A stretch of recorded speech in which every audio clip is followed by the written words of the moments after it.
Greetings, and welcome to the basement. Yes, the channel has been rebooted. For no real reason whatsoever. Yeah. So to celebrate this new reboot, let's talk about a game you guys have been wanting me to talk about for a really long time. SCP Containment Breach. In my opinion, SCP Containment Breach is the perfect example of an experiment gone right. I mean, when you get down to the bare bones of it, that's all this game really is. An experiment. It's a free downloadable indie game, still one of the scariest I've ever played, featuring everyone's favorite hand-sculpted monstrosity, SCP-173. Or as some like to call him, the Sculpture. He's horrifying. And adorable. There's porn of him on the internet, too.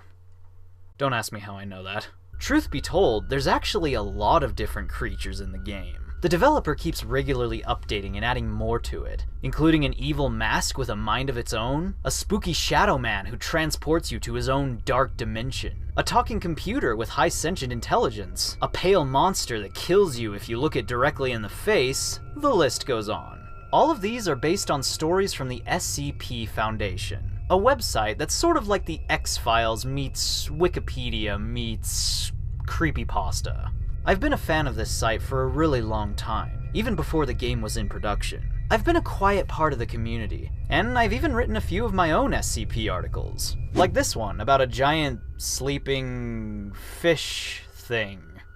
It's terrible, don't read it.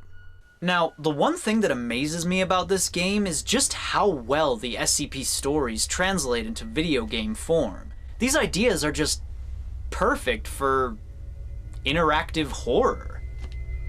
Essentially, SCP Containment Breach isn't so much a game as it is an agonizing little trip through hell. There isn't much of a story, or any real depth to the whole thing, but boy is it horrifying.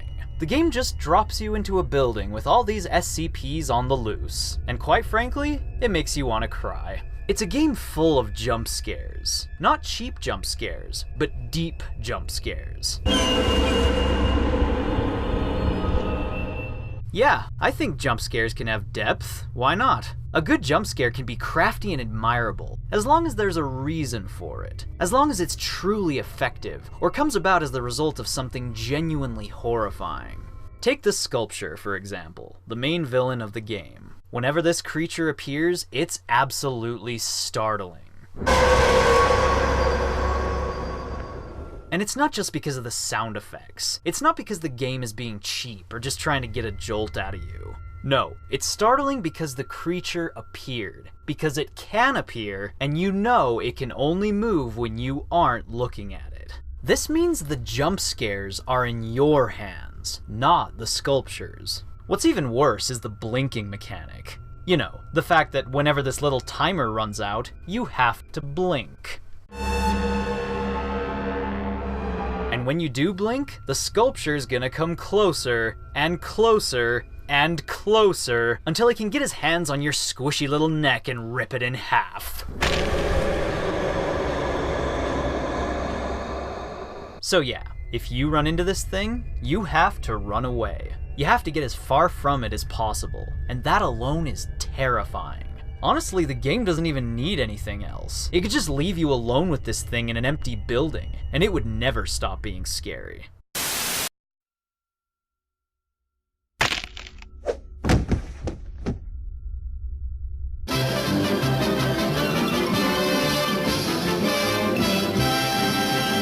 Now the Sculpture actually has an opposite in the game too. Like I said before, there's another creature that kills you if you look at it.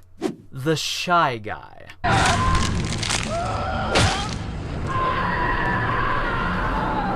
This, for me, is a lot scarier, because you have to turn your back to it at all times. Whereas the sculpture will kill you any moment you look away from it, the Shy Guy is much more human, more agitated in nature. He doesn't want you to look at him, and if you do look at him, he's going to get upset.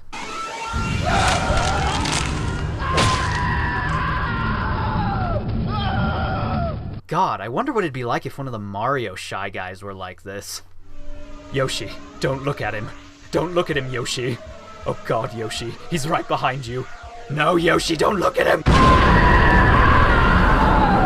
But if I had to pick the scariest monster in the game, I'd probably have to go with this guy. The creepy old Shadow Man.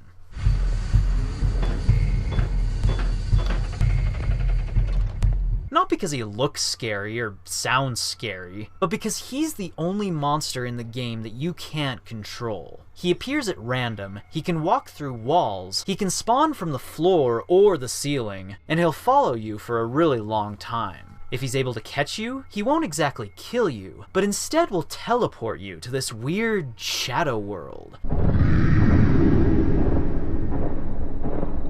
I've always loved this place. It's like being stuck in a nightmare. It's creepy, it's bizarre.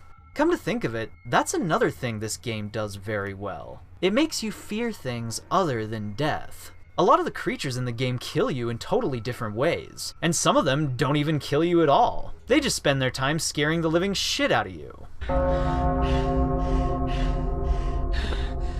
We all know the best horror games are the ones that let your mind do all the work, where paranoia fuels your intimidation, and the knowledge of danger is much more effective than actual danger. And that's what this game is like. So, while Containment Breach may be sort of a shallow, jump-heavy experience and nothing more, I still admire it. To me, it sort of serves as a reminder of how effective video game horror is. Video games are a hell of a lot scarier than movies, simply because the possibilities are just boundless. In a horror movie, you can make a jump scare, you can create a monster, you can have it pop out, and yeah, if you do it right, it'll be jumpy. But in a video game, you can create a monster and set it loose. You can drop the player in the dark, program your monster to appear at random, and right there, you, my friend, have created hell. Unlike a movie, it'll be different every single time. There'll be no knowing when the jump scares are coming. There'll be no knowing who's gonna die, who's gonna live, or how things will turn out. And that's what makes video game horror so great. Not only do you feel like you're inside a game, due to its interactive elements, but a game rarely needs to be a scripted experience. It tells the tale of your survival, not the main characters.